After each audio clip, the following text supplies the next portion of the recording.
අපි කියන්න හදන්නේ ලස්සන දෙයක් ගැන ලස්සන කතාවක්. ඒ විතරක් නෙමෙයි ඩොලර්ස් හොයන්න පුළුවන් හොඳම පොයින්ට් එකක් ගැන. ඒ තමයි පැච් පොයින්ට්. ඉතින් පැච් පොයින්ට් කලාව ගැන ඔබ මීට පෙරත් අහලා ඇති. මොකද අමුතුවෙන් හඳුන්වා දෙන්න දෙයක් නෙමෙයි. දැන් මේ වෙනකොට සෑහෙන කාලයක් තිස්සේ මේ පැච් පොයින්ට් කලාව නිර්මාණය වෙමින් පවතිනවා. ඉතින් පැච් පොයින්ට් කලාව කියලා කිව්වොත් චාන්දනී රාජපක්ෂ කියන නම කිසි කෙනෙකුට අමතක වෙන්නේ නැහැ. චාන්දනී රාජපක්ෂ කියලා කිව්වොත් පැච් පොයින්ට් කියලා කිව්වොත් චාන්දනී රාජපක්ෂ. ඉතින් ඇය සම්බන්ධව කතා කරනවා නම් ඇය මේ ශිල්පය පිළිබඳව ඉතාමත් විශාල දැනුමක් ප්‍රගුණ කරලා රාජ්‍ය සම්මාන පවා හිමි කරගෙන මේ හා සම්බන්ධව ඉතාමත් විශාල අත්දැකීම් සම්භාරයක් තියෙන කෙනෙක්. නිකන් අත්කම් ශිල්පිනියකුත් නෙමෙයි, මහවුන් ශිල්පිනියකුත් නෙමෙයි. චාන්දනී රාජපක්ෂ කියලා කියන්නේ මේ ක්ෂේත්‍රයේ ඉන්න ප්‍රවීණම ශිල්පිනියක්. ඒ වගේම පැච් පොයින්ට් කලාවේ නිමාතෘවරියත් අයයි. මුල්ම වතාවට මේ පැච් පොයින්ට් කියන කලාව ලංකාවට හඳුන්වලා දුන්නේ චාන්දනී රාජපක්ෂ. ඉතින් අද අය අපත් සමග එකතු වෙනවා. ඉතින් අපි අද ඇසමක කතා බහ කරනවා මේ පැච් පොයින්ට් කලාව ගැන. ඉතින් ඔබ මේ දකින්නේ පිටුපසින් අපි ඉදිරියේ ඔබ දැන් දකින්න මැති මේ පැච් පොයින්ට් නිර්මාණ. ඉතින් අපි අයගෙන් අහමු මේ හා සම්බන්ධව. මොකද මටත් වැඩිය හොඳටම මේ හා කරුණු කාරණා කියන්නට අය තමයි සුදුසුම කෙනා. ඉතින් චාන්දනී මහත්මිය ඔබ විසින් මෙම හඳුන්වා දුන් පැච් පොයින්ට් කලාව පිළිබඳව අපි කතා කරමුද? ඔව්. ඇත්තෙන්ම පැච් පොයින්ට් කියන නම මම යොදා ගත්තේ දැනට තිබෙන කලාවන් එක්ක මේකට වෙනස්ම මුණුහුරක් දෙන්න අවශ්‍ය නිසා. හේතුව තමයි පැච් පොයින්ට් කියලා කලාවක් තිබුණේ නැහැ. පැච් වර්ක් කියන කලාව තමයි අපි අතරට හුඟක් දෙනෙක් දන්න දැනුමට එකතු වෙලා තියෙන වචනය. පැච්වර්ක් කලාව තුළ තියෙන්නේ අතේ මහලා නිම කරන කලාවක් ඒක. පැච් පොයින්ට් කියන්නේ ඇලවීමෙන් කරන ඇප්ලික් ක්‍රමයක්. ඉතින් ඔන්න බොහොම දෙනෙකුට සැකයක් එනවා. අනේ අලවල කරන දෙයක් අපිට සෝදලා අඳින්න පුළුවන්ද? පාවිච්චියේදී ඒක ගැලවිලා යයිද? ඉතින් සාමාන්‍යයෙන් එහෙම සැකයක් එනවනේ. අන්න ඒකට උත්තරේ තමයි අපි මේ පැච් පොයින්ට් කලාවෙන් දීලා තියෙන්නේ. ඒ කියන්නේ සෝදනකොට ගැලවෙන්නේ ඇලෙව්වොත් ඇලෙව්වමයි. ඔව්. එතකොට චාන්දනී මහත්මිය දැන් ඔබ මේ පැච් පොයින්ට් වැනි කලාවක් එලි දක්වන්නට අදහස් කළේ කුමන ආකාරයේ පදනමක් අරමුණු කරගෙනද? මට ඇත්තටම ලොකු ආසාවක් තිබුණා. මම ගොඩාක් නිර්මාණ ප්‍රගුණ කරපු කෙනෙක්. අත්කම් හැම ශේෂ්ත්‍රයකම මට වුණ වෙලා තිබුණා මටම කියලා ආවේනික වූ අනන්‍යතාවයක් බිහි කරන්න. ඒ නිසා මම නිතරම රෙඩිත් එක්ක ගැවසෙන නිසා මට හිතුණා මේ පොඩි අත්හදා බැලීමක් කරන්න. හැබැයි මුලින්ම මම කරපු නිර්මාණات එක්ක බලනකොට අද මම බිහි කරලා තියෙන නිර්මාණ ගොඩක් උසස් තත්ත්වයක තියෙනවා. ඉතින් එහෙම අදහසක් ආවහම මම ඒ වගේ නිර්මාණ පරීක්ෂණ කළා එක විදිහට. එතනදි තමයි මට බිහි කරන්න පුළුවන් වුණේ වෙනමම නිර්මාණ කලාවක්. ඒ නිර්මාණ කලාව තුළ යමෙකුට යම් විශේෂත්වයක් දෙන්න ඕන නිසා මම ඒ සඳහා ගොඩක් අත්හදා බැලීම් කළා. නිකන් පැච් පොයින්ට් කියලා නමක් දාලා රෙද්දක් අලවන ශිල්පයක් නෙමෙයි මම එලි දක්වලා තියෙන්නේ. හැබැයි කනගාටුවෙන් වුණත් කියන්න ඕනේ දැන් නම් මේ පැච් පොයින්ට් නම පාවිච්චි කරලා ව්‍යාජ විදිහට රෙදි ඇලවීම් කරනවා. හැබැයි ඒගොල්ලෝ දන්නේ නැහැ පැච් පොයින්ට් කියන්නේ රෙදි ඇලවීමක්ම පමණක් නොවේ කියලා. අන්න ඒගොල්ලන්ට වැරදිච්ච තැන. ඒගොල්ලන් හිතුවා හැමදේම කරනවා නමුත් පැච් පොයින්ට් කියන දේ කොහෙවත් නැහැ. ඔක රෙද්දක් අලවන එක අපිටත් කරන්න පුළුවන් කියලා හිතලා ව්‍යාජ විදිහට කරන දේවල් පිළිබඳව ලොකු පැමිණිලි රාශියක්ම මං වෙත දැනට ලැබිලා තියෙනවා. ඒ නිසාම තමයි මම මේ පිළිබඳව වෙනස් මොනහොරකට යන්න හිතුවේ. ඔව්. දැන් මේ පැච් පොයින්ට් කලාව කියලා කිව්වොත් එහෙම ඉතාමත් සංකීර්ණ මෝස්තර රටාවන්ගෙන් තමයි මේ පැච් පොයින්ට් නිර්මාණය වෙන්නේ. ඉතින් ඒ නිසා යම් කෙනෙක් හිතනවා නම් මේක කොපි කරන්න පුළුවන්. මේක දැක්ක පමණින් කරන්න පුළුවන්. මේක මේ ඇලවීමක් විතරයි කියලා සරල විදියට කොහොමත්ම ඒ දේ කරන්න බෑ. මොකද මේ පැච් පොයින්ට් කලාව ඉතාමත් සංකීර්ණ දෙයක්. ඒ වගේම මේ පිළිබඳව විධිමත් පුහුණුවක් ලබන්නට ඕනි. මේක මේ නිර්මාණකරණේ සුවිශේෂී රහස් තියෙනවා. ඒතර මේ දේවල් කොහොමද කරන්න කියන එක. ඒ හින්දා කෙනෙකුට මේක දුටුව පමණින්, හිතුව පමණින්, කොපි කර පමණින් මේ දේ කරන්නට බෑ කියන එකත් අපි හිතන්නට ඕනේ. ඒත් එක්කම චාන්දනි මහත්මිය දැන් ඔබ දිගු කාලයක් මම හිතන්නේ පසුගිය කාලේ නිහඬියාවක් තිබ්බා. ඉතින් මේ දිගු නිහඬියාවකට පස්සේ ඔබතුමිය මේක මේ ශ්‍රී ලංකන් පැච් පොයින්ට් වශයෙන් දැන් නව මුහුණුවරකින් ඉදිරිදක්වන්නට අදහස් කළා තියෙනවා. ඒතර ඇත්තම දැන් මේක මේ ශ්‍රී ලංකන් පැච් පොයින්ට් වශයෙන් නව මුහුණුවරක් ගෙන දෙන්නට ඔබ අදහස් කළේ කුමන පදනමක් මත දෙකන දැන් මේක යම් කිසි සුවිශේෂත්වයක් තිබෙන නිසාද ඔබ මේ ශ්‍රී ලංකන් පැච් පොයින්ට් කලාව වෙනුවෙන් මේ පැච් පොයින්ට් කලාවට නව අර්ථකථනයක් දෙන්න සූදානම් වෙන්නේ? ඔව් මේකට දෙන්න තියෙන උත්තරේ නම් ටිකක් දිගයි. ඒත් මම බොහොම කෙටියෙන් පැහැදිලි කරන්නම්. මම පැච් පොයින්ට් කලාව හඳුන්වා දෙනකොට මට තිබිච්ච ප්‍රධානම අරමුණ තමයි මගේ රටට මගේ රටේ ඉන්න කර්මාන්තකරුවන්ට යම් කිසි සේවයක් සලසා ගන්න පුළුවන් වෙන විදිහේ කලාවක් බිහි කරන්න. ඒ හින්දා තමයි මම පටන් ගත්තේ අත්‍යන්ත රෙදි සඳහා මේ පැච් පොයින්ට් කලාව අනුගමනය කරන්න. ඇත්තටම මම මුලින්ම කළේ අමුරෙද්දට. ඊට පස්සේ තමයි මම මේ දේශීය මේ අත්‍යන්ත සාරි වලට මේ කලාව ඇතුළත් කරගත්තේ. ඒකෙන් මම බලාපොරොත්තු වුණා අපේ රටේ තියෙන කර්මාන්තයකට අතහිත දීමක් වෙන්න.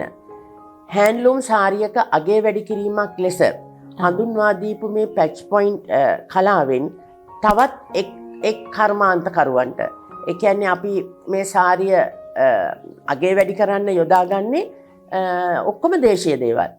පොල් කටු බොත්තම්, ලී පබළු, කියන්නේ ඒකට අදාළ අපිට සොයාගන්න පුළුවන් තියෙන මේ කවඩි, ඒ වගේ අපේ දේශීය අමුද්‍රව්‍ය. ඉතින් මම හිතුවා හැමතිස්සෙම අපි සාරියක් නිර්මාණය කරනකොට දැකලා තියෙන්නේ සීක්වින්ස්, බීඩ්ස්, ඒ වගේ දිලිසෙන දේවල්. දැන් මට ඕන වුණා ගෝනි නූල් මේ ඔය දේශීය අමුද්‍රව්‍ය යොදා ගන්න. ඒකෙන් මට මගේ සාරි වලට විශේෂත්වයක් ගේන්න ඕන උනේ මගේ අරමුණට අදාළවයි. එතකොට මෙහෙම නිර්මාණ බිහි කරලා මම නිකන් හිටියේ නෑ. ඒවා මම ශිල්ප ප්‍රදර්ශනයට ඉදිරිපත් කළා. එතනදී ශිල්ප ප්‍රදර්ශනයේදී කැටගරි එකක් තිබ්බේ නෑ පැච් පොයින්ට් කියලා. මොකද මමනේ මේකට නමක් ඇතුළත් කළේ. එතකොට ඒ පැච් වර්ක් නමින් තමයි මම මේ තරඟවලට ඉදිරිපත් වුණේ. හැබැයි මම ඉදිරිපත් කළේ පැච් පොයින්ට් නිර්මාණ. ඒ සෑම නිර්මාණයකටම මට මේ අගයක් ලැබුණා. වටිනාකමක් ලැබුණා. ඉතාමත් ඉහළ මට්ටමේ සම්මාන හිමි කර ගන්නට ඔබතුමිය සමත් වුණා මේ පැච් පොයින්ට් කලාවට. එහෙම නේද? ඔව්. එතනදී මම තවදුරටත් මේ දේ ප්‍රගුණ කරමින් ඉන්නකොට අපි අලවන්න යොදාගත්ත ගම් වර්ගය වෙළඳ පොලේ හිඟයක් ඇති වුණා. ඒක ඇමරිකන් ගම් වර්ගයක්. ඒ ක්ලියර් ෂයිනි කියලා. ඒ ගම් වර්ගය නොමැති වීම නිසා අපිට මේ අපේ සේවාව ලබා ගන්න එන කෙනාට දෙන්න බැරි වුණා ස්ථීරවම මේ ගැලවෙන්නේ නැහැ, මේක ඇන්දොත් මේක සේදුවොත් ගැලවෙන්නේ නැහැ කියන පණිවිඩය දෙන්න බැරි වුණා. මොකද එතකොට වෙළඳ පොලේ තියෙන ගම් වර්ග පිළිබඳව අපිට අවබෝධයක් තිබුණේ නැහැ. අපිට තිබිච්ච එකම අපේ පරීක්ෂණ මට්ටමින් අපි කළේ අර ක්ලියර් ෂයිනි කියන ගම් එකත් එක්ක. ඒ නිසා අපි ඒ කලාව පොඩ්ඩකට නැවැත්තුවා. අන්න ඔය දිගු නිහඬියාව තුල මේ කලාව ව්‍යාජ ලෙස සොරකම් කළා. සොරකම් කළා කියලා කිව්වොත් ඇත්ත ඒක. මට ඒක කියන්න පුළුවන් නිර්භයව. මොකද පැච් පොයින්ට් කියන වචනේත් මම විසින් හදපු දෙයක් නිසා. මෙතනදි තමයි මේ කලාව ව්‍යාජ විදිහට යොදා ගනිමින් යම් මාධ්‍යවල මේ කලාව කරගෙන ගියේ. ඊට පස්සේ මම ඒ නිහඬියාව තුළ මම නිකන් හිටියේ නෑ. මොකද මම මේ බිහි කරපු දේ ඉදිරියට ගෙනියන්න ඕන කියන මේ හැඟීම තිබ්බ නිසා දැනට වෙළඳ පොලේ පවතින ගම් වර්ග වලින් හොඳම දේ මොකද්ද කියලා බලලා ඒ පිළිබඳව පරීක්ෂණ කළා. එතනදී අපි සොයාගත්තා යම්කිසි ක්‍රමවේදයක්. අන්න මේ ක්‍රමවේදය තමයි මම ශ්‍රී ලංකන් පැච් පොයින්ට් නමින් නව මුණහුරකින් හඳුන්වා දුන්නේ. දැන් ඇත්තටම පැච් පොයින්ට් කියන්නේ අපේ කම කියාපාන අපේ දෙයක්නේ. දැන් ඔබට පැහැදිලි වන්නට ඇති චාන්දනි මහත්මිය කියනකොට මේක ඉතාමත් සංකීර්ණ කලාවක් කියලා. මොකද මේක ඇලයුම් සඳහා ගන්න ගම්මේකේ සිට මේකට රිද්ද සූදානම් කරගන්න තැන සිට බොහෝමයක් දේවල් ලොකු කාර්යභාරයක් තියෙනවා මේ හරහා කරන්න. ඒක තමයි කියන්නේ මේක කොපි කරන්න පුළුවන් දෙයක්වත් නෙමෙයි, දැක්ක පමණින් කරන්න පුළුවන් දෙයක්වත් නෙමෙයි. මේ හා සම්බන්ධව ඔබ කැමැත්තක් තියෙනවා අනිවාර්යයෙන්ම මේ හා සම්බන්ධව පුහුණුවක් ලබන්නටම ඕනේ. අනිත් එක අපි කිව්වා මතකද ඔබට මේ පැච් පොයින්ට් කියලා කියන්නේ ඇත්තටම මේ ඩොලර්ස් හොයන්න පුළුවන් හොඳම පොයින්ට් එකක් කියලා. මොකද ඒ ගැන හිතන්නේ. ඇත්තටම මේ වෙනකොට ඔබ දන්නවද මේ විදේශ රටවල මේ පැච් පොයින්ට් කලාවට තාමත් වැඩි අවධානයක් යොමු වෙලා තියෙනවා. ලොකු ඉල්ලුමක් තියෙනවා. චාන්දනි මහත්මිය අපිට පොඩ්ඩක් ඒ පිළිබඳව පැහැදිලි කරන්න. දැන් අපි දැක්කා ඔබතුමියගේ මේ නිර්මාණ අපි නිතර අපි සාරිවල දකින නිර්මාණ නෙමෙයි. මේ පැච් පොයින්ට් නිර්මාණවල විශේෂත්වයක් තියෙනවා. අපිට අනේ ඒ පිළිබඳව පොඩ්ඩක් පැහැදිලි කරොත්. දැන් සාරිම කරනවා දකිනකොට හිතන්න පුළුවන් මේ පැච් පොයින්ට් කලාවෙන් කරන්න පුළුවන් සාරි විතරයි කියලා. නෑ. පැච් පොයින්ට් කලාවෙන් කරන්න පුළුවන් දේවල් බොහොමයක් තියෙනවා. අපිට පුළුවන් බිත්ති සැරසිලි කරන්න. අපිට පුළුවන් කාපට් කරන්න. කුෂන් කවර කරන්න. බෑග්ස් කරන්න. එතකොට අපිට මේ විදේශීය වෙළඳපොළකට යද්දී අපිට සාරියක් නිර්මාණය කරලා විදේශීය වෙළඳපොළත් එක්ක තරඟ කරන්න බෑ. එහෙනම් අපි විදේශීය ඉල්ලුමකට ගැලපෙන විදිහේ නිර්මාණ බිහි කරන්න ඕනේ. මම ඉදිරියේදී තාම කරමින් පවතිනවා. එවැනි නිර්මාණ ඉදිරියේදී ඔයගලන්ට දැක ගන්න පුළුවන් වේවි. ඉතින් මම ඇත්තටම කියන්නේ අපේ දේ ගැන කතා කරන්න. අපිට හිමි තැන ගැන කතා කරන්න. පිටරටකින් ගේන දේට ගැති වෙන්නේ නැතුව. අපේ අනන්‍යතාවය අපේ ලංකාවේ ගොඩාක් මේ හොඳ දක්ෂ කලාකරුවන් ඉන්නවා. නමුත් පිටරටක තියෙන දේකට ඇබ්බැහි වෙලා අපි පිටරට දේ අගය කරන්න පුරුදු වෙලා තියෙනවා. අන්න ඒක නිසා අපේ කලාකරුවන්ට ලැබිය යුතු නිසි තැන නොලැබී තිබෙනවා. හරිම දුකයි ඒ ගැන ඇත්තටම හිතලා බලනකොට. ඒකයි මට ඕන වුණේ වෙනමම කලාවක් බිහි කරලා ඒක ඩොලර්ස් හොයන තැන දක්වාම ගෙනියන්න මට ඕන වුණා. හැබැයි මම ඒකට ඉක්මන් වුණේ නෑ. හේතුව මේකට ගොඩාක් පරීක්ෂණ කරන්න ඕන නිසා මේක රෙදි වර්ගත් එක්ක කරන රෙදි කැබිලිත් එක්ක කරන චිත්‍රණයක් ඇත්ත වශයෙන්ම. රෙදි කැලිත් එක්කනේ අපි මේ චිත්‍රය ගොඩනගන්නේ. එතකොට අපි මේ රෙදි තෝරා ගැනීමේදී සැලකිලිමත් විය යුතු දේවල් තියෙනවා. පදම් කිරීමේදී සැලකිලිමත් දේවල් තියෙනවා.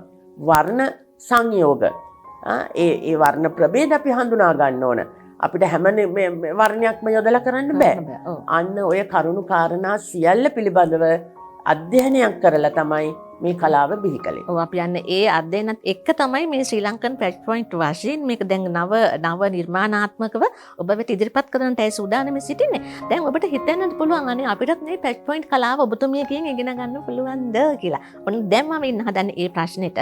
ඉතින් ඇත්තටම චාන්දනි මහත්මිය දැන් මේ කලාව දැන ඉගෙන ගන්න සාමාන්‍යයෙන් විතර ව්‍යාපාරමය වශයෙන් වෙන්න පුළුවන් සාරකියාවක් හැටියට වෙන්න පුළුවන්. ඉගෙන ගන්න සූදානමින් ඉන්න අයට අපිට දැනගන්න ලැබුණා ඔබ මේ ඔන්ලයින් ඔස්සේ පාඨමාලාම් පවත්වන්න සූදානමින් සිටිනවා කියලා. අපිට ඒ පිළිබඳව මේ පැහැදිලි කිරීමක් කරනවද? ඔන්ලයින් හරහා ඉගෙන ගන්න මට ඉල්ලුම් කළේ දැනට අවුරුදු 5කට විතර වගේ ආසන්න කාලයක් තුල. මම ඒකට වැඩි කැමැත්තක් දැක්ුවේ නැහැ. මම ඒ හැමෝටම දීපු උත්තරේ තමයි මේක ඔන්ලයින් හරහා කරන්න බැරි වෙයි කියලා. නමුත් හුඟ දෙනෙක්ගේ ලැබෙන වැඩි ඉල්ලීම් මත මම යම් පරීක්ෂණයක් කළා. මේක ඔන්ලයින් හරහා උගන්වනවා නම් කොයි ආකාරයටද මේ පාඩම් සැකසෙන්න ඕනේ කියලා. එහෙම පෙරහුරුවක් කරලා තමයි මම ඔන්ලයින් හරහා මේක ශිෂ්‍යයන්ට ලබා දෙන්න පොරොන්දු වුණේ. දැන් මගේ පරණ ගෝලය මගෙත් එක්ක අමනාප වෙන්න පුළුවන්. මොකද දැන් ලංකාව පුරාම මගේ ඉන්න අනුරාධපුරිය නුවර ඔය වගේ ගොඩාක් දුර පැතිවල ළමයි මේ කලාව ඉගෙන ගත්තා. දැන් ශ්‍රී ලංකන් පැච් පොයින්ට් කියලා කියපුවාම ඒගොල්ලන් හිතයි අපි ඉගෙන ගත්ත පැච් පොයින්ට් එක මේ දැන් බලංගු නැද්ද කියලා. එහෙම නෑ. මේකේ තියෙන්නේ ගම් එකක ගනුදෙනුවක් පමණයි. මේ ගම් එක වෙනස් වීම තුල අපිට යම් යම් දේවල් වෙනස් කරන්න සිද්ධ වුණා. ඒ නිසා තමයි මේක අපි වෙනත් නමකින් එලි දක්වන්නේ. ඉතින් ඔන්ලයින් හරහා උගන්වනකොට අපි තීරණය කළා රෙදි පදම් කරගන්නේ කොහොමද? රෙදි තෝරගන්නේ කොහොමද? රෙදි ගන්න රෙදි වර්ග වල නුසුදුසු රෙදි වර්ග මොනවද? ඒ වගේ ගොඩාක් දේවල් අපිට දැනගන්න ඕනේ මේ කලාව කරද්දී. ඉතින් ඒ දේවල් අපි ප්‍රායෝගිකව කියලා දීලා හරියටම කිව්වොත් මගේ ළඟට ඇවිල්ලා ඉගෙන ගත්තා හා සමානයි. ඔන්ලයින් ක්‍රමයටත් ඒ විදිහටම අපි පාඩම් මාලාවක් අමුතුවෙන් සැකසුවා. ළමයෙක් ඉල්ලපු පමණම මං ඔන්ලයින් කරන්නම් කියලා ඒකට උත්තරයක් දුන්නේ නැහැ. මොකද ගුරුවරයෙක් හැටියට මම සූදානම් විය යුතුයි ඒක ඔන්ලයින් හරහා කරන විදිහ අනුව පාඩම් මාලා සකස් කරන්න. දැන් ඔන්න ඒකට මම සූදානම්. ඉතින් ඒ නිසා මම කියනවා උඹලන්ට මේකට සම්බන්ධ වෙලා අපේ රටට යම්කිසි මේ දායාදයක් ඩොලර්ස් දායාදයක් ලබලා දෙන්න මේ පුළුවන් මේ තත්ත්වයක් ඇති කරගන්න මේ දේ ඉගෙනගෙන කියලා. දැන් ඉතින් ඔන්න ඔබට ඒක ඉතාමත් හොඳම අවස්ථාව. මොකද ඒ සූදානම්ින් ඉන්න ඔන්ලයින් හරහා මේ පැච් පොයින්ට් කලාව පිළිබඳව ඔබව දැනුවත් කරන්න ඔබට පුහුණුව ලබා දෙන්නට. ඉතින් මේ පිළිබඳව ඔබට වැඩි විස්තර දැනගන්නට ඕන නම් ඔබට පුළුවන් මෙන්න මේ නම්බර් එකට කතා කරන්න අයට 077යි 944යි 7131 077යි 944යි 7131 ඒත් එක්කම ඇගේ WhatsApp නම්බර් එකක් තියෙනවා 077යි 066යි 96යි 56 කියන අංකයෙන් ඔබට පුළුවන් වැඩි විස්තර දැනගන්න. ඉතින් චාන්දනි මහත්මියකින් අහන්න මේ ස්පයින් හා සම්බන්ධව ඔබ කොහොමද සම්බන්ධ වෙන්නේ? මේකට මොනවාද අවශ්‍ය වෙන්නේ? මොන විදිහෙන්ද පන්ති පවත්වන්නේ කියලා ඔය සම්බන්ධ දැනගන්න අවශ්‍ය නම් ඔබට පුළුවන් මම අර ඉහතින් කියපු නම්බර් එකට කතා කරලා ඇයගෙන් වැඩි විස්තර දැනගන්න. ඔන්න තවත් බලවල ඉන්න එපා. මොකද ළඟදීම ඇය ඔන්ලයින් ඔස්සේ මේ පිළිබඳව පාඨමාලාවන් ආරම්භ කරනවා. මම හිතන්නේ සීමිත පිරිසක් තමයි අය බඳවා ගන්නට සූදානම්ින් ඉන්නේ. ඉතින් ඔබ මේ අවස්ථාව කොහොම හරි ලබා ගන්න අවස්ථාව පැහැර හරින්න එපා. මුලින්ම කතා කරුත් ඔන්න ඔබට අවස්ථාව තියෙනවා. ඒක නිසා ඇයට කතා කරන්න. ඉතින් එhmenan අද දවසේ අප සමග එකතු වුණාට අපි කියවනේ ලස්සන දෙයක් ගැන අපි අද කතා කරන එකේ ලස්සන කතාවක්. ඉතින් මෙන්න මේක තමයි මේ ලස්සන කතාව. ඉතින් එහෙනම් අපි අදට ගිහින් එන්න. ඉතින් ඔබ හැම දිනාටම ආයුබෝවන් චාන්දිනි මහත්මිය ආයුබෝවන් ඔබට. ආයුබෝවන්. ආයුබෝවන්.